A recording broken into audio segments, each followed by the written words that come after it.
Most people think heart attacks announce themselves. Chest pain, the left arm going numb, a dramatic collapse. That's what the movies show. That's what most people expect. But after the age of 60, the most dangerous cardiac events are often the silent ones, the ones that develop gradually while you sleep. No warning, no time to call for help, no second chance. And here's what shocks most of my patients when I tell them this in a recovery room. Those events are almost always triggered by something ordinary, something completely unremarkable, something you did before turning off the light.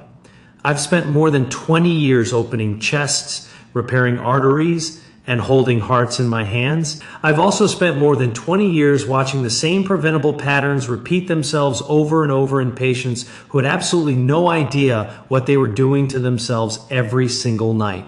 Tonight, I'm going to show you 5 of those patterns, 5 habits that are quietly loading the gun while you sleep. Then I'll show you exactly how to unload it one simple evening at a time. Stay with me. What you learn in the next few minutes may be the most important thing you hear this year. Here's something most people don't know.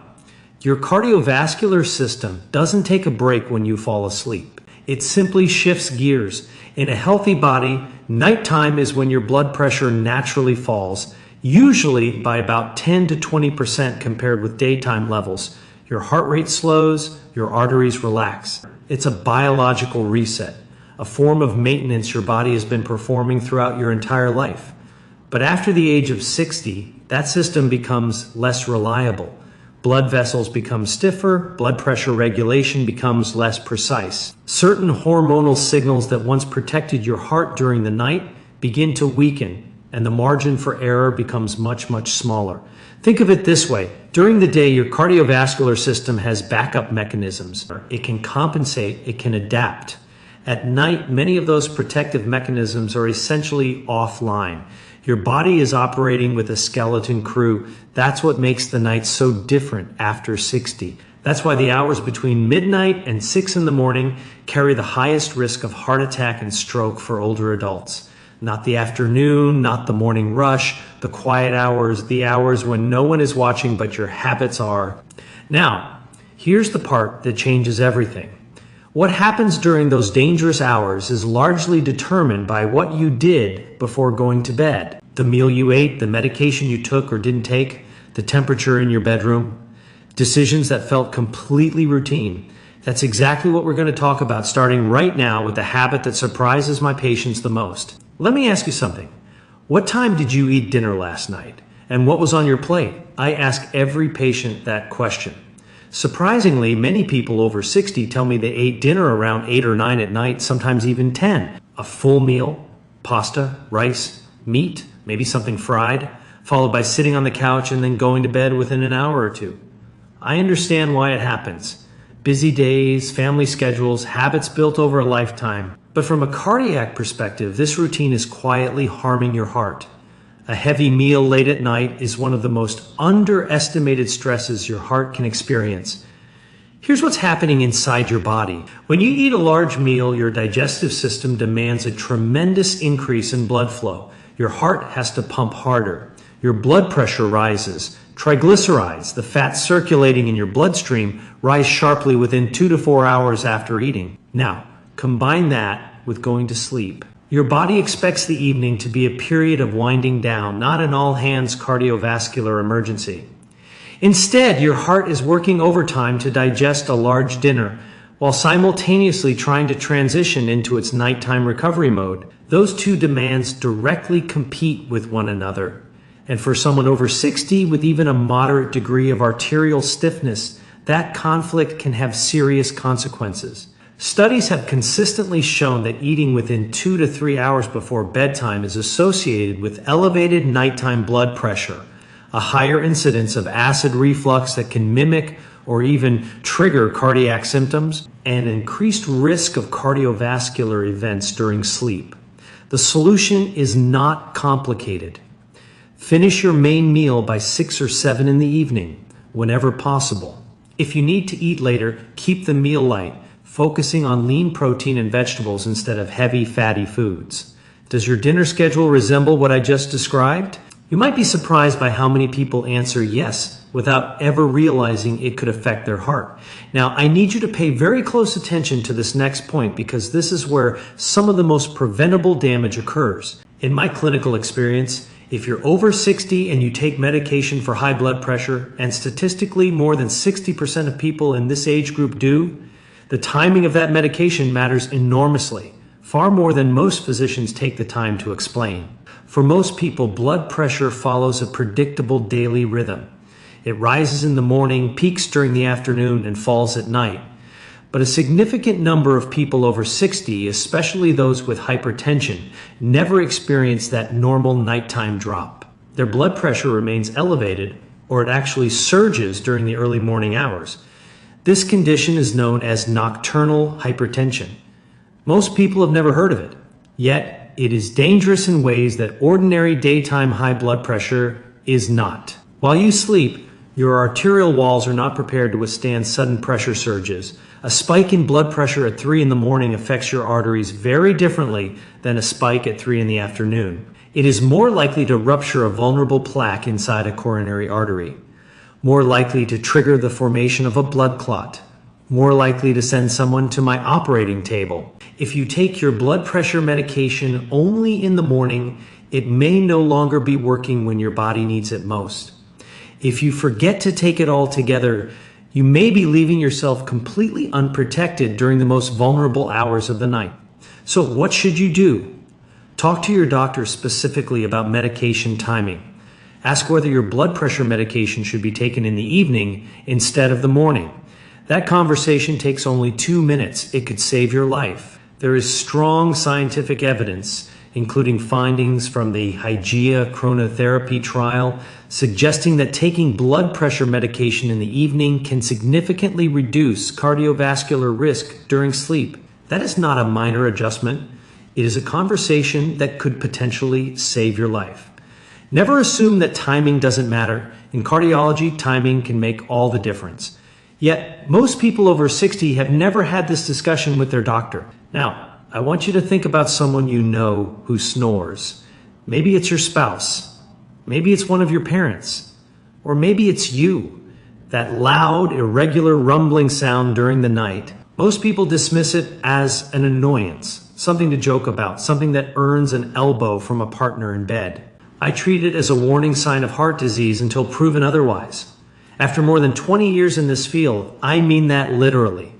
Sleep apnea is one of the most underdiagnosed and underestimated conditions I see in patients over 60. It is estimated that more than 30% of older adults have some form of sleep apnea, yet the vast majority have never been diagnosed or treated. They have absolutely no idea what it is doing to their heart every single night. Here's what actually happens during an episode of sleep apnea. You stop breathing for 10 seconds, 40 seconds, sometimes even longer. It may happen dozens of times every hour. Each time it happens, the oxygen level in your blood drops dramatically. Your brain detects a crisis and immediately activates a stress response. Adrenaline is released, cortisol rises, your heart rate suddenly accelerates, your blood pressure spikes. Your heart is essentially jolted awake while the rest of your body remains asleep, night after night, year after year. Now imagine that happening 30, 40, or even 50 times in a single night. What that does to your cardiovascular system is anything but subtle. Sleep apnea is directly associated with a 3-fold increase in the risk of heart attack. That statistic alone should make you stop and think. It is also strongly linked to irregular heart rhythms, including atrial fibrillation, a condition that dramatically increases the risk of stroke. It accelerates the thickening and stiffening of the arterial walls, and because all of this happens while you're asleep, most people have absolutely no idea anything is wrong until a serious cardiac event occurs. The warning signs are not always obvious. Yes, loud snoring is one of them, but there are several others. Watch for waking up with morning headaches, feeling exhausted despite getting a full night's sleep, needing to urinate frequently during the night, waking up with a dry mouth, or waking with a sensation of choking or gasping for air. If any of those symptoms sound familiar, talk to your doctor about having a sleep study. Here's what I tell my patients directly. If you snore heavily, you're over the age of 60, and you have any history of heart disease or stroke, being evaluated for sleep apnea is not optional. It is an essential part of your cardiac care, period. The treatment, most commonly a CPAP device, isn't glamorous, I know that. But the scientific evidence regarding its benefits for heart health is remarkable. Patients who consistently use CPAP therapy experience measurable reductions in blood pressure, lower rates of atrial fibrillation, and significantly reduced cardiovascular risk. One device, one habit, enormous protection. Does anyone in your household snore? Has anyone ever told you that you stop breathing while you're asleep? Think carefully before you move on from this one. Now, let's talk about another habit that is driven by perfectly logical thinking, and that's exactly why it's so easy to overlook. Many people over the age of 60 intentionally reduce how much they drink in the evening. The reason makes complete sense. They want to avoid waking up at 2 in the morning to use the bathroom.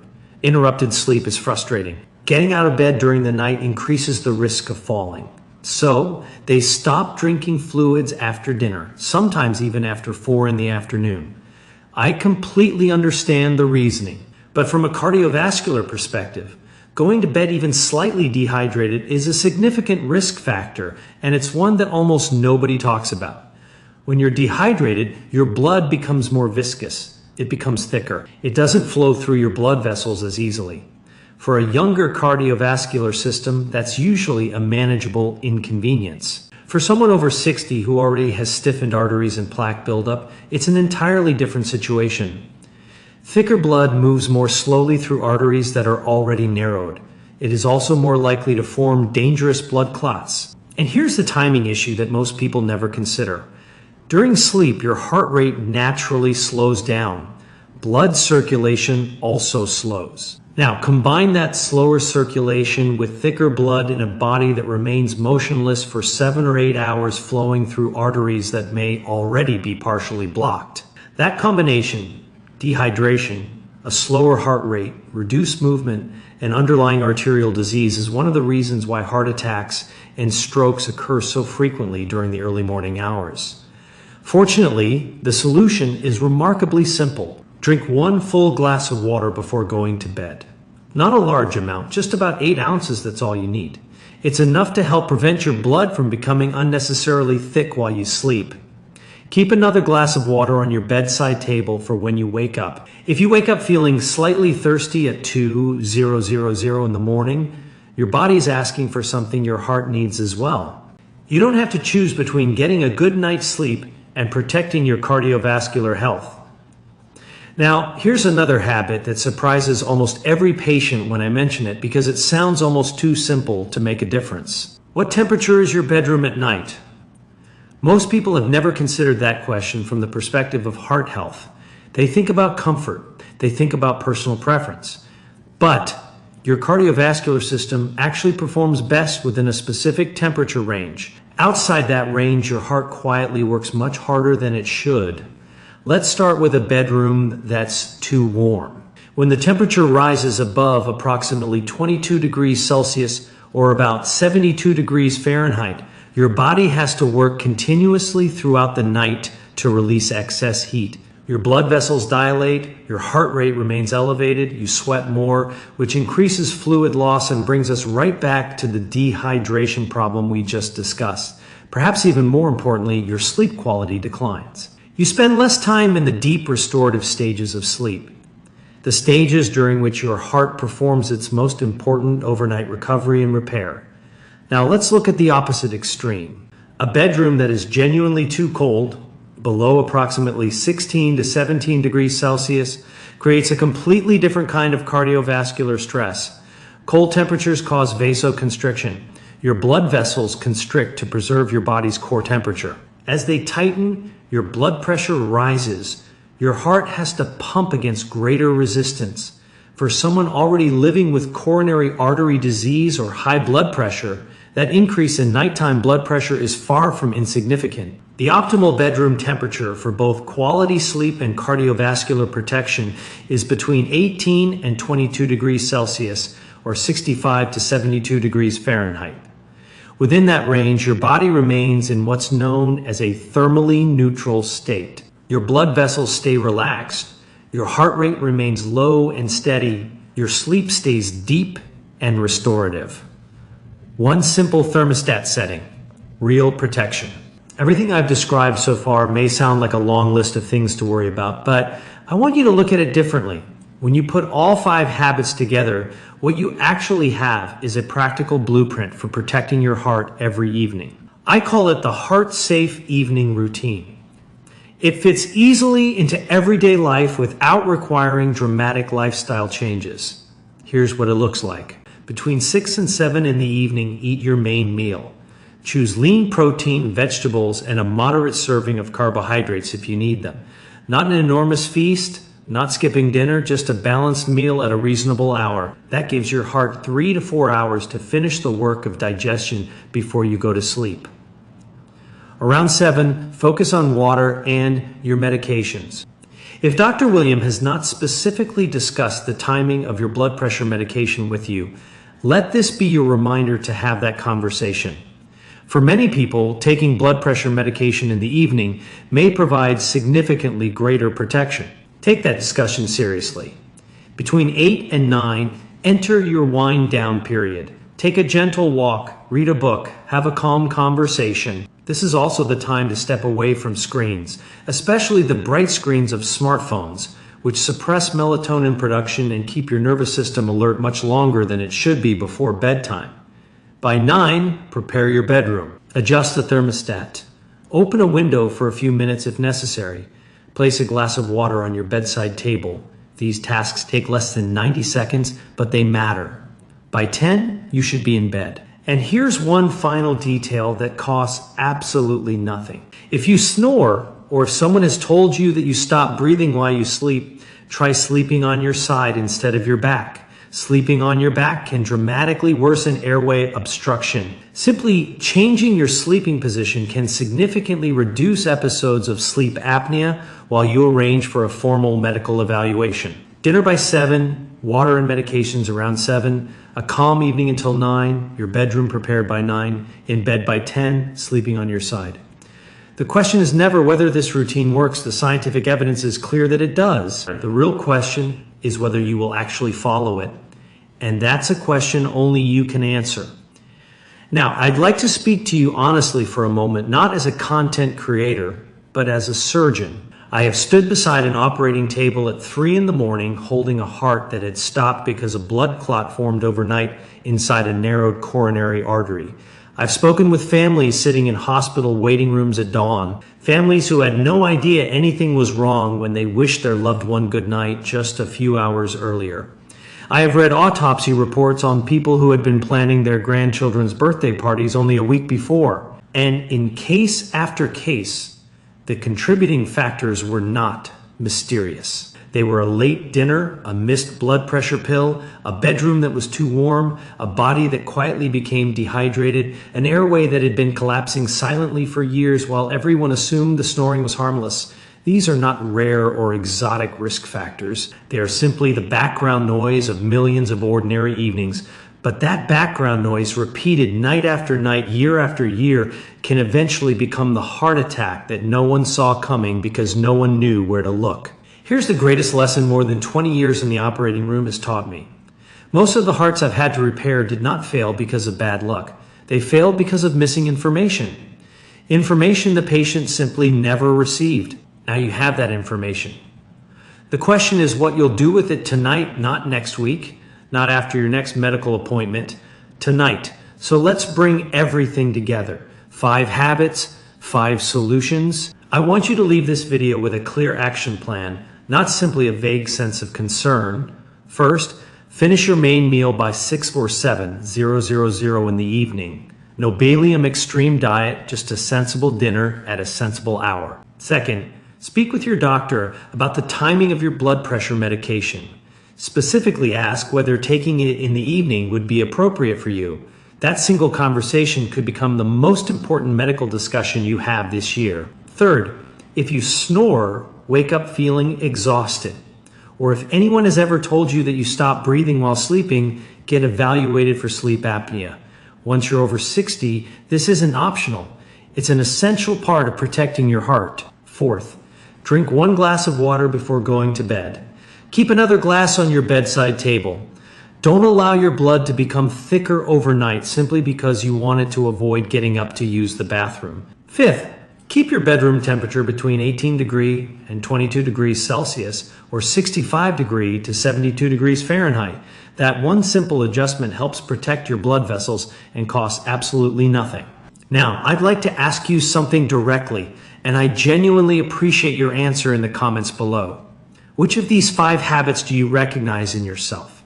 I have a feeling at least 2 or 3 of them probably sound familiar. And if they do, you're certainly not alone. Most of my patients recognize themselves somewhere on this list. The difference is that now you know what to do about it. If you found this video helpful, please share it. There is almost certainly someone in your life, a spouse, a brother or sister, a close friend, or another loved one over the age of 60 who has never connected their nightly routine with the health of their heart. Send this video to them. Take care of your heart. It has been working faithfully for you every minute of every day and every night throughout your entire life. Give it the conditions it needs to keep working for many more years. One final thought. Everything I've shared with you today is general medical information based on current cardiovascular research and my own clinical experience. It is not a substitute for personalized medical care. Before making any changes to your medication schedule, especially the timing of your blood pressure medication, please consult your own physician. That isn't simply a legal disclaimer. It's sincere advice from Dr. William, someone who genuinely hopes you'll still be watching this channel 10 years from now. Good night. Sleep well, and starting tonight, take good care of yourself.